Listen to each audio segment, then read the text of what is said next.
Dos. Buenas noches, profesor Henry Cobarcolotocto. Somos el grupo número uno y nos vamos a encargar ahorita de dar la parte positiva de nuestro trabajo de investigación. Vamos a comenzar con la Carta Mundial de la Naturaleza del año 1982, con una pregunta. ¿Cuándo comenzó realmente la preocupación global por el tema del medio ambiente como un tema político y jurídico internacional? Aunque hoy nos parece natural hablar de cambio climático, biodiversidad o también de sostenibilidad, hace recién apenas unas décadas el tema ambiental no figuraba ni siquiera en las portadas de los periódicos y menos en los temas de agenda de los estados.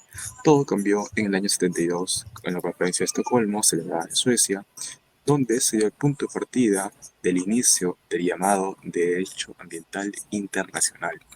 Ahora, ¿por qué fue tan importante este convenio?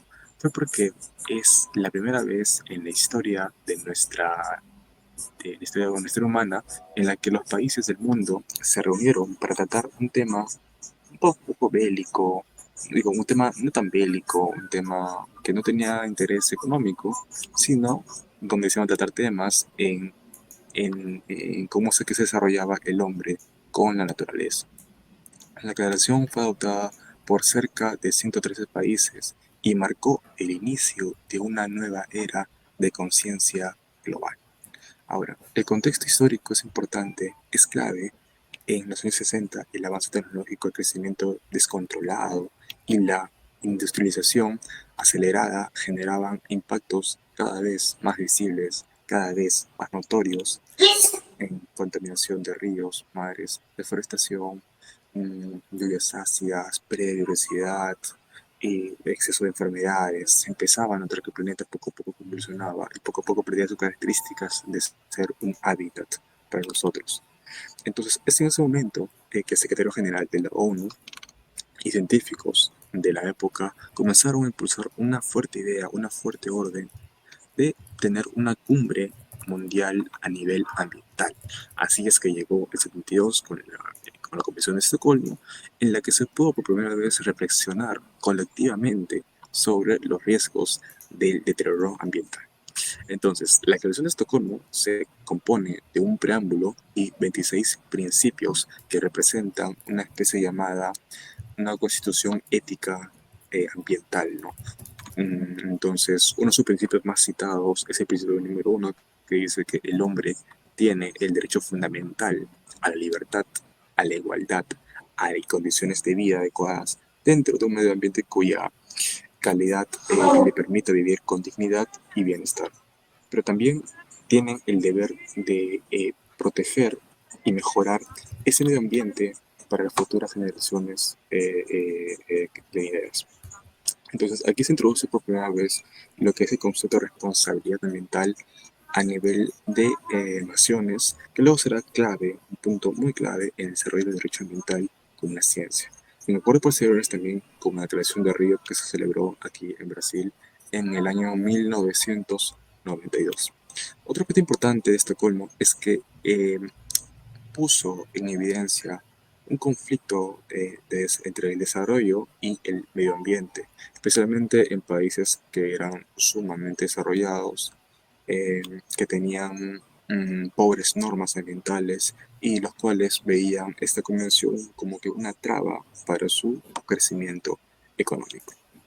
Entonces, la declaración reconoció explícitamente el derecho al desarrollo y la necesidad de ayudar a los países menos industrializados a alcanzar niveles de avance sin repetir los mismos errores que sus predecesores mundialmente ya conocidos.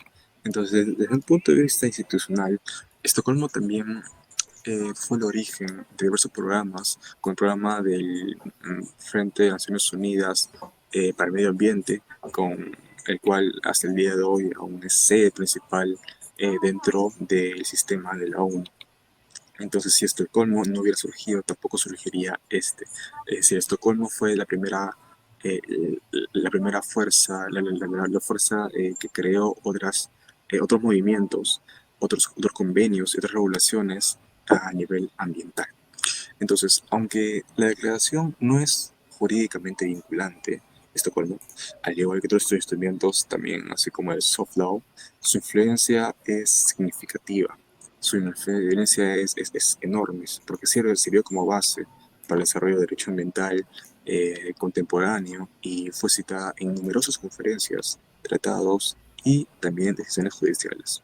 Entonces, Estocolmo a su vez también abre, abre el camino, pone esa primera piedra para que los derechos ambientales sean eh, reconocidos de una vez como también así lo fueron los derechos humanos.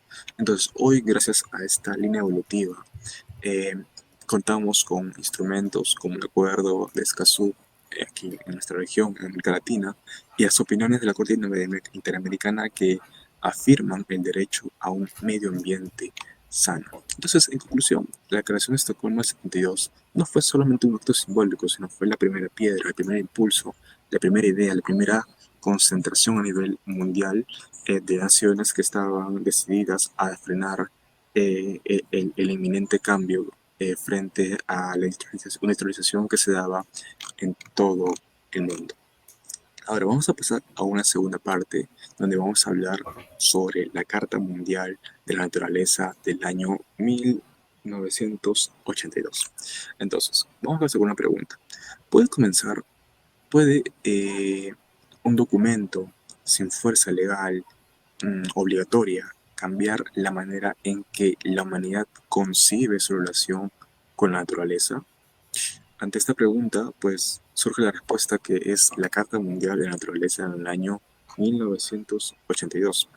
Hoy quiero hablarles de un instrumento poco conocido fuera de los cursos especializados, pero con una influencia muy profunda y duradera, que es la Carta Mundial de la Naturaleza.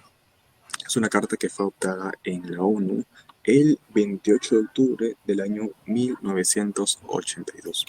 Entonces, este documento no surgió de la nada, fue un producto de una época marcada por una creciente preocupación global debido a la desarrollada degradación ambiental, particularmente en las décadas de civilización del 60 y 70. Entonces, durante ese periodo se hizo evidente que los ecosistemas están sufriendo graves daños irreversibles y que estaremos a puertas de un inminente cambio a nivel mundial de las temperaturas. Entonces, si bien como mencioné en el punto anterior, Estocolmo sirvió como base para que surgieran mayores propuestas, en este caso, digamos que la Convención de la Naturaleza fue un hijo de lo que es Estocolmo, puesto que Estocolmo colocó en la agenda mundial temas ambientales. Sin embargo, se reconoció que no bastaba gestionar lo que son los recursos naturales, lo que hacía falta era una especie de paradigma, dejar de ver a la naturaleza únicamente como un medio al servicio del humano y comenzar a reconocerla, comenzar a tutelarla, fue ponerla en valor en sí mismo. Entonces fue en este contexto en que nace esta normativa, nace esta carta, conocida como la Carta Mundial de la Naturaleza. Hay un país que fue el principal promotor, que es Malta. Entonces, el secretario de la ONU, quien era Kurt Waldheim, estableció con el objetivo de establecer principios éticos universales como el respeto al medio ambiente. Entonces, la carta fue aprobada con 111 votos a favor, solo en contra, evidentemente, de Estados Unidos y unas abstenciones de países europeos medianamente y altamente desarrollados. Entonces, este respaldo mayoritario refleja un consenso global, aunque no siempre está exento de tensiones políticas propias también de la Guerra Fría y las desigualdades, ¿no?, entre países desarrollados y los que están en vía de desarrollo. Pero ahora voy a mi primera pregunta, ¿por qué es importante un documento que no tiene, que no es jurídicamente relevante, jurídicamente vinculante? Porque aunque es considerado como soft law, es decir, no es obligatorio, la carta tenía un impacto notable tanto jurídicamente como políticamente. Entonces, uno de sus aportes más valiosos es el reconocimiento intrínseco de la naturaleza, lo que le compone internamente, más allá de su utilidad como como un espacio donde se pueden sacar recursos naturales que les pueden servir al humano. Este esta carta representa un enfoque ecocéntrico que contrasta con la visión tradicional antropocéntrica, como dice el principio número 1 de la carta.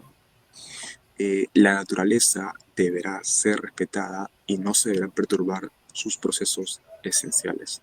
Entonces, ese tipo de informaciones anticiparon conceptos que hoy están ya presentes en constituciones modernas. Por ejemplo, tenemos la del Ecuador de 2008, en la cual se reconocen los derechos de la naturaleza.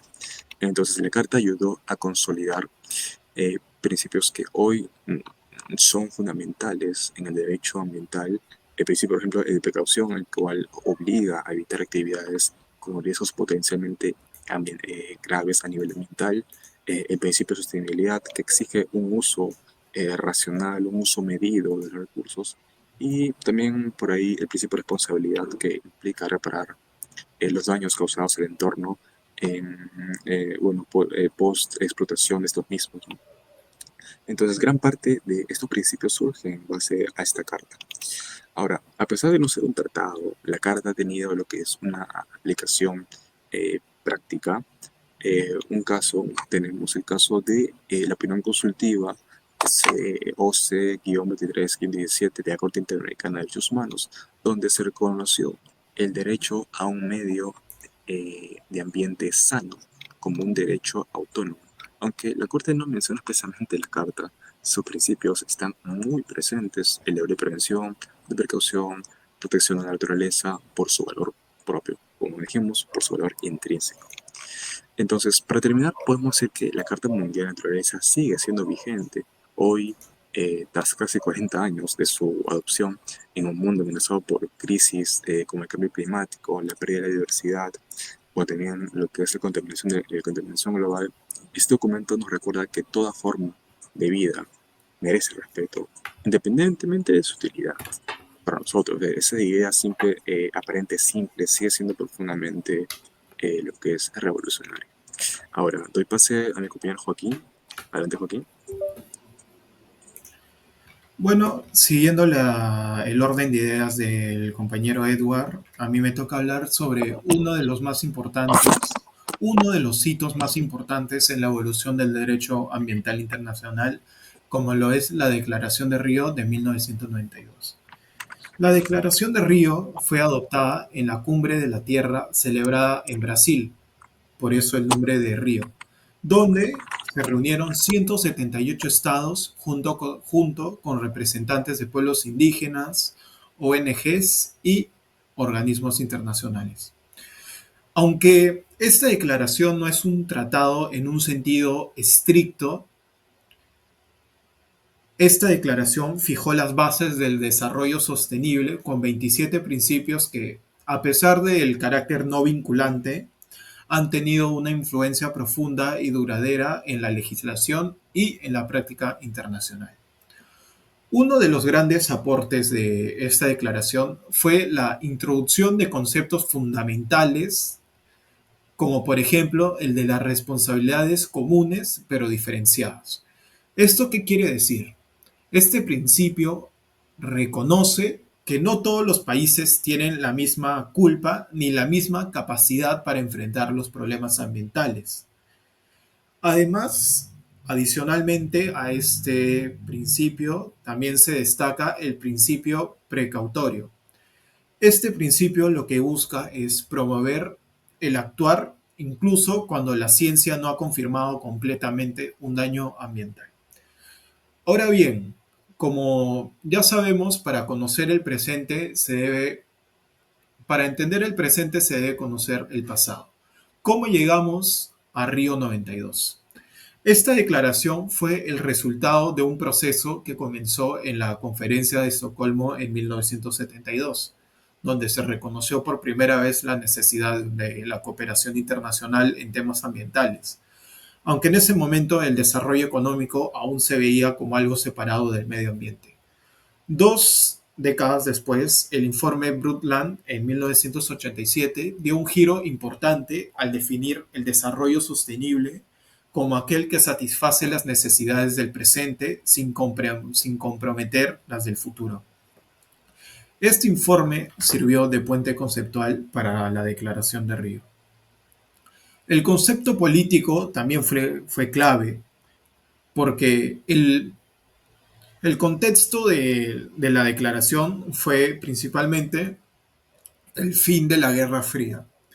El fin de la Guerra Fría generó un ambiente favorable para la cooperación y, adicionalmente, las negociaciones previas a la cumbre incluyeron amplios debates técnicos, consultas con comunidades indígenas y la participación activa de la sociedad civil.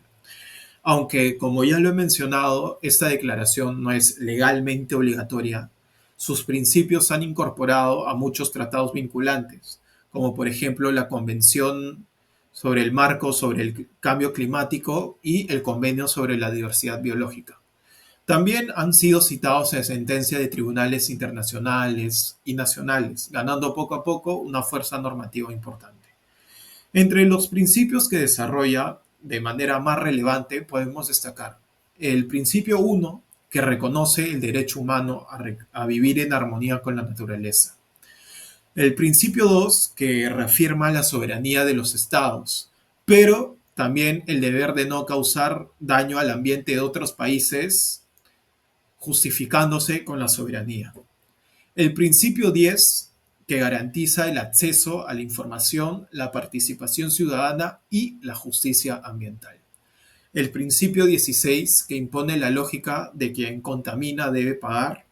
Y el principio 17, que recomienda la evaluación ambiental previa para actividades potencialmente dañinas. Ahora veamos la parte práctica. ¿Cómo estos principios se aplican o no se aplican en la práctica? Un caso paradigmático es el proyecto hidroeléctrico Belo Monte en la Amazonía brasileña. Esta represa, que es una de las más grandes del mundo, ha sido objeto de múltiples críticas por afectar a comunidades indígenas, alterar ecosistemas y omitir evaluaciones completas de impacto. Por ejemplo, ya para entrar a caso práctico de esta declaración, el principio 10 se violó cuando no se garantizó una participación adecuada de las comunidades afectadas, ni se tradujo la información a los idiomas de las comunidades afectadas. El principio 15 también fue ignorado, puesto que el proyecto avanzó a pesar de las advertencias científicas sobre riesgos ambientales graves. Y, sobre todo, el principio 22, puesto que este principio llama a respetar el conocimiento de los pueblos indígenas, mismo principio que fue desestimado en favor de un enfoque tecnocrático y unilateral. Estos incumplimientos no solo generaron conflictos sociales, sino que a su vez reflejan una debilidad estructural en la implementación de la gobernanza ambiental. Ahora que ya hemos abordado los tres instrumentos, a modo de conclusión, entre 1970 y 1992 se produjo una transformación profunda en el derecho ambiental internacional.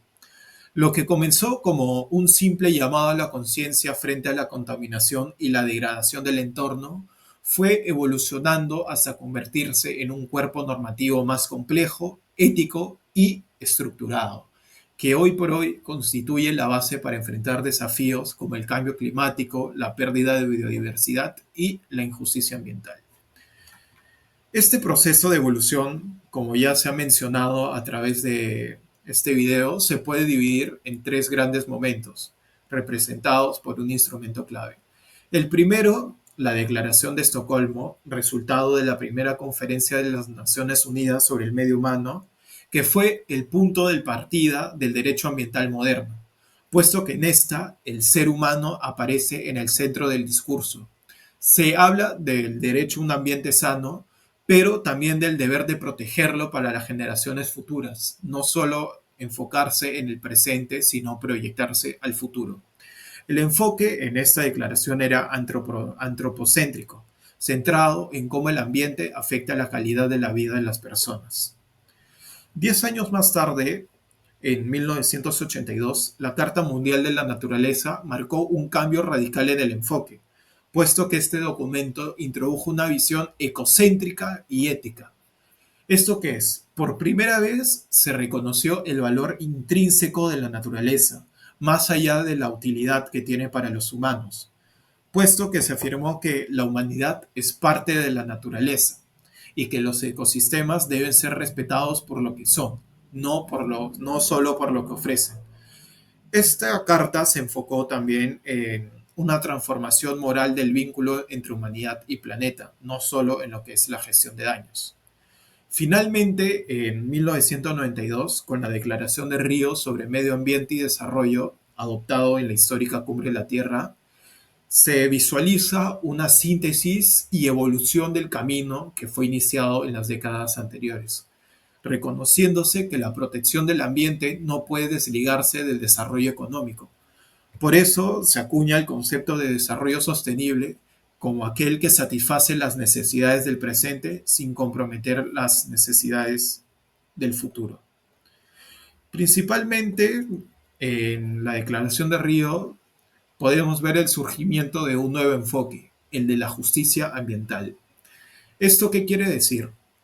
Que la idea de que los impactos ambientales no se reparten de manera equitativa surge a través de este enfoque y también que proteger la naturaleza también implica proteger a las personas, especialmente a los sectores más vulnerables, como son las comunidades indígenas, las poblaciones rurales, las mujeres, los niños y las futuras generaciones. Sin nada más que acotar y agradeciendo el tiempo prestado, damos por finalizada esta presentación. Muchas gracias.